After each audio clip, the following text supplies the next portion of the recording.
പുറപ്പാടിൻ്റെ പുസ്തകത്തിൽ നിന്ന് അദ്ധ്യായം 11. അവസാനത്തെ മഹാമാരിയും.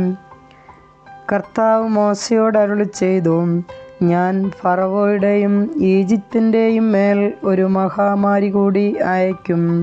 അപ്പോൾ അവൻ നിങ്ങളെ പോകാൻ അനുവദിക്കും, അല്ല, നിങ്ങളെ ബഹിഷ്കരിക്കുക തന്നെ ചെയ്യും.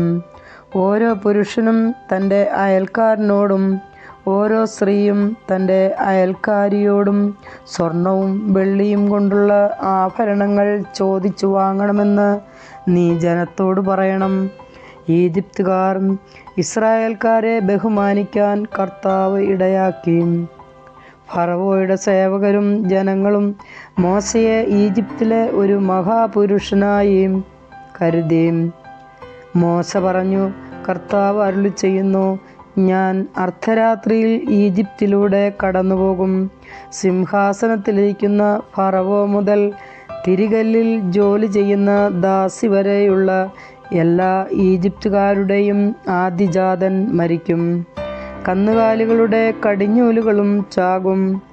ഇതുവരെ കേട്ടിട്ടില്ലാത്തതും ഇനി കേൾക്കാനിടയില്ലാത്തതുമായ ഒരു വലിയ നിലവിളി ഈജിപ്തിൽ നിന്ന് ഉയരും.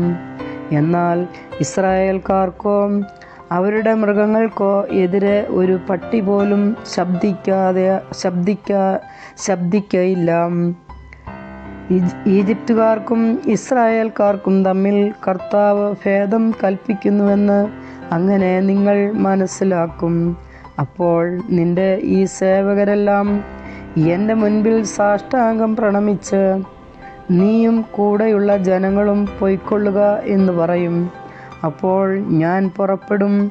മോശ ഉഗ്രകോപത്തോടെ ഫറവോയുടെ മുൻപിൽ നിന്ന് ഇറങ്ങിപ്പോയി. കർത്താവ് മോശയോട് അരുളിച്ചെയ്തു, ഈജിപ്തിൽ എൻ്റെ അത്ഭുതങ്ങൾ വർദ്ധിക്കാനിടയാവും വിധം ഫറവോ നിങ്ങളുടെ വാക്ക് അവഗണിക്കും. മോശയും അഹ്റോനും ഫറവോയുടെ സന്നിധിയിൽ ഈ അത്ഭുതങ്ങളെല്ലാം പ്രവർത്തിച്ചു.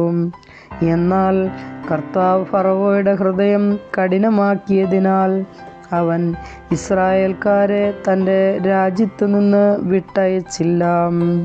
കർത്താവിൻ്റെ വചനം.